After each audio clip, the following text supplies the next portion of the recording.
नमस्कार किसान भाइयों, मेरा नाम है हरप्रीत और आप सभी किसान भाइयों का एक बार फिर से स्वागत है हमारी आज की एक और नई वीडियो में। तो किसान भाइयों, आज की जो वीडियो है इसमें हम बात करेंगे जैसे कि हमारे यहाँ पर बहुत से ऐसे प्लॉट है जहाँ पर हमारे किसान भाइयों ने पानी नहीं दिया है। जैसे कि पानी नहीं देने का जो कारण है, हमारे यहाँ पर बारिश रेगुलर होती रही थी। जैसे पहली बार जो बारिश थी करीबन 20 दिन की जब फसल थी उस टाइम पर हो गई थी, और दूसरी बार की बारिश जिस टाइम पर हमारे किसान भाई पानी लगाने का सोच रहे थे, एंड लगभग 45 दिन की कंडीशन पर फिर से बारिश हो गई थी। तो जैसे कि अभी हम जिस प्लॉट में खड़े हुए हैं, यह जो प्लॉट है इसमें अभी हमारे किसान भाई का पानी वगैरह नहीं हुआ है, और फसल की क्या स्थिति बनी हुई है, साथ ही पानी दिए हुए प्लॉट से क्या अंतर है इस खेत में, इसके बारे में आज की इस वीडियो में आपको बताऊंगा।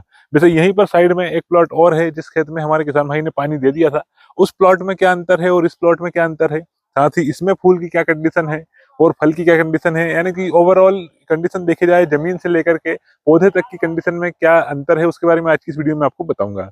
और इस प्लॉट में हमें पानी देने की जरूरत पड़ेगी या फिर नहीं पड़ेगी, उसके बारे में भी इसी वीडियो में हम आगे बात करेंगे। तो चलिए किसान भाइयों, ज्यादा समय लेते हुए शुरू करते हैं हमारी आज की इस वीडियो को।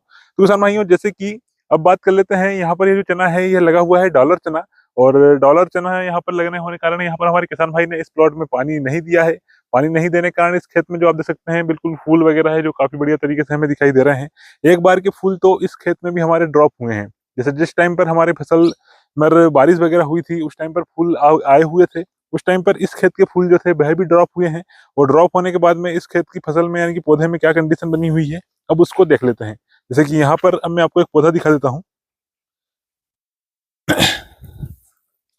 जैसे यहाँ पर अगर हम ये जो पौधा है इसको देखेंगे तो इसके जो नीचे के फूल हैं ये बारिश के कारण पूरी तरह से उस टाइम पर खराब हो चुके थे। जैसे ये वाला फूल जो है काला पड़ चुका है, जैसे हम इसको पकड़ेंगे तो ये हमारे हाथ में ही आ जाएगा, यानी ये फूल पूरे खराब हो गए हैं। लेकिन इसमें ऊपर ऊपर फ्लावरिंग जो है वह आई हुई है। जैसे ऊपर यहाँ से देखी जाए तो एक दो तीन चार, और यहाँ पर अभी इस गुच्छे में करीबन 2 से 3 फूल और निकलेंगे, यानी करीबन 4 से 5 फूल एक एक गठना में हमें देखने को मिल रहे हैं। बाकी हर बार हमारे जो फूल रहते थे वो करीबन 11 से 12 फूल तक हमें देखने को मिलते थे। तो इस बार हमें करीबन कुछ ये कंडीशन देखने को मिल रही है। बाकी पौधे का फैलाव अच्छा है, और अभी फूल जो है वह कुछ आने की संभावनाएं भी हमें लग रही है। जैसे कि पौधे में साइड से और ब्रांचेस वगैरह होने की जो संभावना है वह चल रही है। जैसे मेन ब्रांचेस में आप देखेंगे तो साइड से कुछ इस तरह की जो ब्रांचेस हुई है, इन ब्रांचेस में भी फूल आना भी स्टार्ट हो गए हैं। जैसे यहाँ पर ये आ गया है, यहाँ पर आ गया है। तो आने वाले 2 से 4 दिनों में या फिर 5 7 दिनों तक इस खेत में हमें अच्छी खासी और फ्लावरिंग देखने को मिलेगी। और अभी इस खेत में देखे जाए तो जो घेटियां वगैरह हैं वो हमें देखने को नहीं मिल रही है पूरी तरह से। अभी यह पौधा यानी कि यह हमारा प्लॉट है, यह फ्लावरिंग की कंडीशन पर ही चल रहा है। और इसकी जो हाइट देखी जाए तो लगभग पानी दिए हुए प्लॉट के समान ही चल रही है, यानी उससे ज्यादा हाइट नहीं है। और अब खेत में नमी की बात कर ली जाए तो खेत में जो नमी है, तो जैसे यहाँ पर अगर हम इसकी नमी देखते हैं तो करीबन जो नमी है यहाँ इतनी गहराई के बाद में हमें नमी देखने को मिल रही है। जैसे यहाँ से नमी हमारी स्टार्ट हो चुकी है, करीबन 2.5 से 3 इंच के बाद में हमारे प्लॉट में भी हमें नमी देखने को मिल रही है। तो दोस्तों, यानी इसमें करीबन 2.5 इंच पर अगर हम इस नमी को मानते हैं तो मेरे हिसाब से लगता है कि भी इसमें हमें जिस टाइम पर घेटियां वगैरह बनेगी उस टाइम पर थोड़ी हमें पानी की जरूरत पड़ सकती है। बाकी देखते हैं अब इस प्लॉट में हमें क्या कंडीशन बनती है। अगर पानी देते हैं तो मैं आपको हमारी आने वाली वीडियो में बताऊंगा, साथ ही अगर पानी नहीं देते हैं तो क्या कंडीशन बनती है उसके बारे में भी आपको वीडियो से अवगत कराता रहूंगा। तो चलिए किसान भाइयों, अब चल देते हैं हम साइड में, यहीं पर जहाँ पर हमारा पानी हो चुका है उस प्लॉट में पौधे में फूल की, फल की और नमी की क्या कंडीशन बनी हुई है। तो चलिए किसान भाइयों।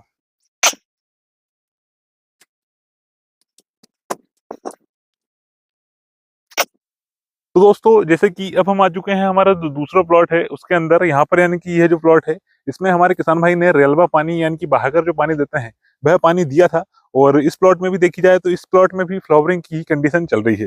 जैसे कि वहां पर मैंने आपको जो पौधे दिखाए थे वो यहाँ के पौधे मैं आपको एक बार दिखा देता हूँ। तो किसान भाइयों, यानी कि थोड़ा सा अंदर चल के मैं आपको दिखा देता हूँ, यहाँ पर अभी हम मेयर के पास में ही हैं।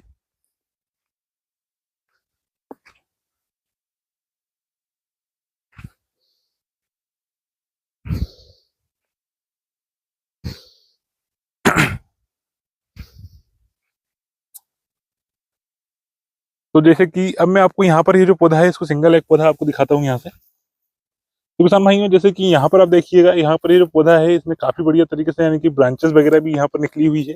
और साथ में फ्लावरिंग की कंडीशन देखी जाए तो दोनों ही प्लॉटों में यानी कि सेम कंडीशन बनी हुई है फ्लावरिंग की भी। यानी इस प्लॉट में भी हमें फूल वगैरह दिखाई देना स्टार्ट हो चुके हैं, और काफी बढ़िया तरीके से यानी कि फ्लावरिंग भी देखने को मिल रही है। और नमी की बात कर ली जाए तो इस खेत में भी नमी जो है थोड़ा सा कड़क कर हो गया है इसका, यानी रेलमा पानी देने का कारण। लेकिन जो नमी में यानी कि मेरा अभी हाथ जाना स्टार्ट हो चुका है, यानी करीबन ये यहाँ से 1.5 इंच करीब पे भी इस प्लॉट में हमें नमी देखने को मिल रही है। जैसे यहाँ से भी नमी हमारी आना स्टार्ट हो चुकी है, ये पौधे की जड़ भी आ गई है यहीं पे। तो दोस्तों यानी कि उस प्लॉट के मुकाबले देखें तो अभी जो रियलमा पानी हमारा दिया हुआ है, उस प्लॉट में हमें थोड़ी ज्यादा नमी देखने को मिल रही है। तो दोस्तों यानी कि उस प्लॉट के कंपैरिजन में देखा जाए तो यहाँ पर हमारा जो प्लॉट है इसमें हमें पानी वगैरह काफी पर्याप्त देखने को मिल रहा है, और यहाँ पर काफी बढ़िया तरीके से यानी कि हमारे दाने वगैरह है उनका भराव भी देखने को मिलेगा। साथ ही हमारे पौधे में जितने फूल आए हुए हैं वो सभी फूल फल में कन्वर्ट होने की क्षमता भी हमें देखने को मिल रही है। तो दोस्तों अगर आपके यहाँ पर कभी इस तरह की कंडीशन बनी हुई हो कि आपने पानी नहीं दिया अपनी फसल में, सिर्फ बारिश के पानी के ही बाद उसके बल पर ही आपने अपनी फसल को काटा हो, तो आप हमें उसके बारे में कमेंट करके बताइएगा कि आपको क्या एवरेज देखने को मिला। साथ ही आपके हिसाब से क्या लगता है कि हमें पानी देना चाहिए या फिर नहीं देना चाहिए, और अगर पानी देना चाहिए तो कितने दिनों पर देना चाहिए, उसके बारे में भी हमें कमेंट करके जरूर बताइएगा। तो किसान भाइयों यानी कि हमारी जो आज की वीडियो है उसको बनाने का मकसद यही था कि हमने जिन जिन प्लॉटों में पानी वगैरह नहीं दिया है उन प्लॉट में हमें पानी देना है या फिर नहीं देना है। तो अभी फिलहाल की कंडीशन पर तो हमारी स्थिति यानी कि जो सोच है वह ये चल रही है कि बिना पानी दिए हुए भी हमारी फसल जो है वह पक कर के सामने आ सकती है। बाकी आने वाले समय में मैं आपको और भी अवगत कराता रहूंगा कि पौधे की क्या स्थिति बनी है। साथ ही पौधा अगर ज्यादा खिंचाता है तो उस कंडीशन पर हमें स्प्रिंकलर वगैरह से सिंचाई करनी पड़ेगी। वैसे अगर आप रेलवा पानी अगर इस कंडीशन पर देते हैं तो आपको काफी ज्यादा नुकसान उठाना पड़ सकता है। तो इसलिए किसान भाइयों आप अगर स्प्रिंकलर वगैरह की व्यवस्था हो तो ही अपने खेत में जरूरत पड़ने के हिसाब से पानी लगाएं। बाकी जहां तक हो आप स्टार्टिंग में पानी ना लगाएं। अगर आपको लग रहा है कि आपके पौधे को घेंटियां वगैरह बनते टाइम पर थोड़ी जरूरत पड़ रही है तो आप उस टाइम पर अपने खेत में पानी दे सकते हैं। तो किसान भाइयों यानी कि कैसी लगी है जानकारी आप हमें कमेंट करके जरूर बताइएगा। साथ ही आपने अपने खेत में इस बार कौन सी वैरायटी लगाई है उसके बारे में भी कमेंट जरूर करिएगा। तो किसान भाइयों मिलते हैं आपसे अगली वीडियो में, तब तक के लिए जय जवान जय किसान जय विज्ञान, भारत माता की जय।